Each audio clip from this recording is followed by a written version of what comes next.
والخدمة أحيانا في الجهاد في سبيل الله وأحيانا في خدمة العلماء الصالحين كلها تسير خلف رسول الله صلى الله عليه وسلم. Khidmah itu ada kalanya dengan jihad, ada kalanya dengan kalian melayani kebutuhan para ulama, orang-orang saleh. Dengan cara itu maka dia sudah dalam barisan Rasulullah sallallahu alaihi wasallam. نعم وأنتم فتحققوا بهذه الخدمة حينما يأمركم شيخكم هو يريد لكم الخير من الله سبحانه وتعالى.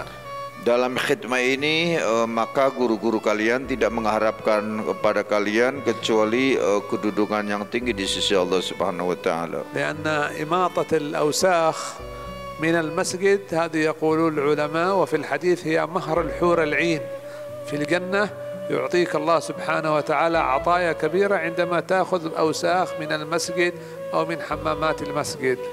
Seperti ada orang membuang kotoran dari masjid, ya, ada sedikit kotoran tidak baik dibuang, maka Allah Subhanahu wa taala akan memberikan anugerah, disediakan bidadari di surga hanya dengan sekedar meminggirkan kotoran yang ada di dalam masjid. هذا فيما يتعلق بالخدمة وأنتم ما شاء الله شيخكم مسرورا بكم وبخدمتكم لهذا المعهد لأن هذا المعهد وهذه المدرسة هي مدرسة رسول الله صلى الله عليه وسلم. Maka apa yang kalian lakukan itu tentu membahagiakan. Oleh karenanya harus kalian perhatikan untuk pesantren ini. Madrasah ini bukan milik siapapun, tapi pesantren dan madrasah ini adalah milik Rasulullah sallallahu alaihi wasallam. وأنت عندما تكون صادقا في خدمتك كأنك تخدمه وكأنك مثل سيدنا أنس ومثل سيدنا ابن عباس في زمانه. Dan kalian bayangkan ketika kalian mengabdi kepada pesantren ini, khidmah kepada guru-gurumu, maka kau bayangkan sepertinya kau dalam posisi sahabat Anas bin Malik yang mengabdi kepada Rasulullah, seperti sahabat Ibn Abbas yang mengabdi kepada Rasulullah, menyediakan kebutuhan Rasulullah sallallahu alaihi wasallam. وأينما يكلفكم شيخكم بأنواع الخدمة حتى الذي يصور هو في الخدمة. كل من خدم هذه المدارس المباركة أنار الله قلبه وأنار الله عقله. Maka terkait dengan pengabdian kepada pesantren ini seperti kamerawan yang menyediakan dan apapun yang kamu lakukan terkait dengan khidmah kalian di pesantren ini, Allah akan memberikan sinar nur pada hatimu, akan memberikan cahaya dalam hatimu. فالذي يتوقف فقط في الخدمة لا يكون متكاملا ولا يكون عالما مثل الشيخ سلطان ووالده أبونا المالكي. Orang yang berhenti dari khidmah itu tidak bisa menjadi orang besar, ya, tidak bisa menjadi orang yang menjadi pemimpin kalau dia berhenti dari pengabdian daripada khidmah. إضافة إلى الخدمة كان سيدنا ابن عباس يذهب إلى العلماء إلى بيوتهم ويكتب الفوائد ويستحضرها حتى صار من أعلم الصحابة جمع بين الخدمة وجمع بين العلم. Kemudian di antara khidmah yang dilakukan oleh sahabat Ibn Abbas, beliau mendatangi para ulama, mendatangi para salihin, berkhidmah kepada beliau di rumah beliau, maka beliau meraih dua anugerah sekaligus itu. لأن الخدمة مع العلم تعلمك التواضع حتى لو صرت عالما لا تتكبر على الناس. Karena kalau orang khidmah mengabdi dan berilmu, orang itu akan aman, dia tidak akan sombong. Apapun posisinya, kondisinya, karena pondasinya adalah khidmah dengan ilmu, maka dia tetap sopan, tetap merendahkan diri. حتى لو صرت إماما وصرت كبيرا أنت تتلذذ بالخدمة وبالمحبة فتجمع بينها وبين العلم.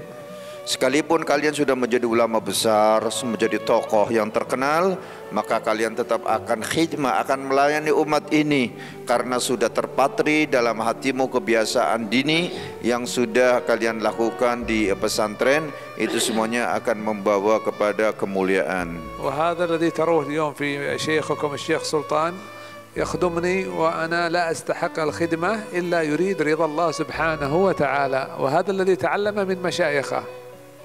Apa yang diajarkan oleh Habib Hasan Baharun mendidik murid-muridnya untuk khidmah kepada para ulama, kepada salihin, kepada orang alim, Itu semuanya walaupun kata beliau tamu itu tidak layak untuk dikhidmah, dihormati, tetapi tetap apapun sebagai penghormatan, khidmah itu harus tetap dilakukan. وهكذا عندما تخدم من يستحق الخدمة يكرمك الله، وعندما تخدم من لا يستحق الخدمة يهينك الله سبحانه وتعالى. Kalian menghormati khidmah, mengabdi kepada orang yang layak dikhidmati akan diangkat derajatnya oleh Allah Ta'ala. Tetapi khidmah kepada orang yang tidak jelas, tidak karu-karuan, mengabdi kepada dia akan menjadi rendah karenanya. فسيدنا أبو بكر الصديق خدم النبي صلى الله عليه وسلم وصار من أعظم الصحابة إن لم يكن أعظم الصحابة. Sebuah contoh, sahabat Abu Bakar As-Siddiq radhiyallahu anhu, beliau mengabdi kepada Rasulullah. Apa yang terjadi? Beliau menjadi orang yang teragung sepeninggalan Rasulullah sallallahu alaihi wasallam. وسيدنا ابن مسعود كان رجلا قصيرا ضعيفا لا يستطيع أن يجاهد، فقرر أن يبدأ الخدمة مع سيدنا رسول الله المربوطة بالمحبة. Kita lihat satu contoh lagi, sahabat Abdullah bin Mas'ud, orang asing, orang papa, orang yang terlunta-lunta, miskin, tetapi beliau memposisikan sebagai abdi Rasul, mengabdi kepada Rasulullah sallallahu alaihi wasallam, maka Allah Subhanahu wa taala angkat beliau dan Allah berikan anugerah yang luar biasa. فكان متخصصا أن يحضر السواك لسيدنا رسول الله صلى الله عليه وسلم، فكان مشهورا بين الصحابة بأنه صاحب السواك. Beliau mendapatkan tugas yang istimewa karena Rasulullah membagi tugas masing-masing. Apa tugasnya? Menyediakan dan membawa siwak Rasulullah, maka beliau mendapatkan julukan sahib siwak Rasul sallallahu alaihi wasallam. ثم تطور في هذه الخدمة فكان مع السواك يحمل نعال رسول الله صلى الله عليه وسلم. Dalam perjalanan kehidupan selanjutnya, perkembangan khidmah beliau menenteng, membawa sandal yang mulia, sandal Rasulullah sallallahu alaihi wasallam. ثم تطور في الخدمة إلى العلم، فكان يحضر ويجلس ويقرأ القرآن مع سيدي رسول الله صلى الله عليه وسلم. Lalu pengabdian itu meningkat sampai beliau menjadi santri, mendengar, mencatat, kemudian menghafal Al-Quran. وكان النبي يسمع إلى قراءته وأحيانا يبكي من جمال صوت سيدنا ابن مسعود. Kemudian pada saatnya Rasulullah pun memerintahkan sahabat Abdul Mas'ud untuk membacakan ayat-ayat Quran kepada Rasulullah. Rasulullah senang akan suara indahnya sahabat Abdul Mas'ud. Itulah yang dilakukan oleh sahabat Nabi sallallahu alaihi wasallam. وكان من علماء القرآن الكريم في عهد الصحابة. Beliau adalah dari kelompok para ulama yang menghafal Quran dan mempelajari Quran dari kalangan para sahabat. ثم كانت عنده همة كبيرة فلم يكتفي فكان يحفظ أحاديث رسول الله صلى الله عليه وسلم. Maka beliau memiliki niat-niat yang luhur, semangat yang tinggi, menghafal Quran juga menghafal hadis-hadis Rasulullah sallallahu alaihi wasallam. وصار من المكثرين الذين نقلوا لنا أحاديث رسول الله صلى الله عليه وسلم وهم 7 منهم سيدنا ابن مسعود. Maka beliau termasuk minal mukthirin, sahabat yang banyak meriwayatkan hadis Rasulullah sallallahu alaihi wasallam. Itu ada 7, di antaranya adalah sahabat Abdullah bin Mas'ud. ثم لما مات النبي صلى الله عليه وسلم وانتقل إلى الرفيق الأعلى لم ينام ابن مسعود، إنما خرج إلى العراق مسافة طويلة ليعلم الناس وينشر الدعوة، فصار عالم الكوفة وعالم العراق كلها. Kemudian beliau sepeninggalan Rasul mengembara sampai ke Irak, ke Kufah, mengembangkan keilmuannya. Maka beliau pun menjadi mercusuar di dua negeri itu, di Kufah dan di Irak. إذن يا أولادي كما سمعتم البداية تبدأ بالقليل قليلا قليلا مع همة عالية، مع الأيام تصير علما كبيرا ويفرح بك ربك ويحبك رسول الله صلى الله عليه وسلم. Maka wahai santri, perhatikan dari sedikit lama-lama banyak dan kalian akhirnya pada saatnya dicintai oleh Rasulullah sallallahu alaihi wasallam. الأهم في ذلك أن تبتعد وتجتنب المعاصي. Yang lebih prinsip, lebih penting, lebih dominan dari itu semuanya, kau harus meninggalkan maksiat. لأن المعاصي هذه تشوش القلب فتقطع الاتصال بينك وبين رسول الله وبينك وبين الله سبحانه وتعالى.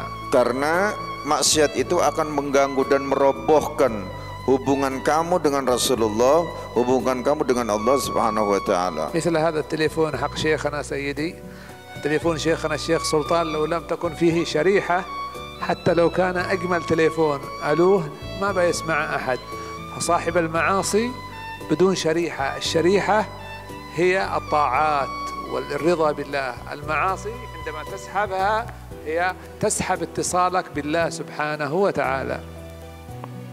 Maka ketika maksiat itu terkoneks menyebabkan terputus.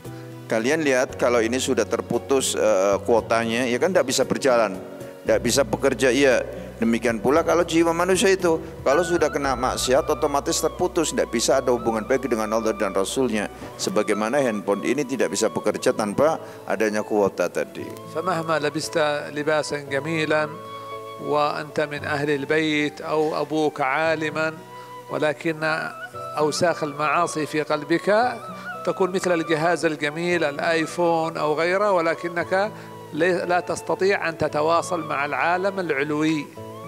Jadi walaupun ayah kamu orang hebat, orang terkenal, orang alim, keluargamu pun demikian, tetapi tadi kau seperti memiliki handphone yang tidak ada koneksi, maka terputus hubungan dengan dunia luar yang agung itu. وإذا حصلت يا أولادي المعصية يتوب الإنسان، نحن بشر وأنتم بشر، قد يخطئ الإنسان لكن لا يكرر الخطأ. Jika terpelosok dalam sebuah kemaksiatan, cepat tobat. Kita manusia punya banyak salah, tobat mengharapkan ampunan Allah Subhanahu wa taala. هكذا يستمر ويطهر نفسه بهذه الأذكار التي وضعوا. ينافسكم أحد حتى رؤساء ولا سلاطين إلا من ذكر الله مثلكم.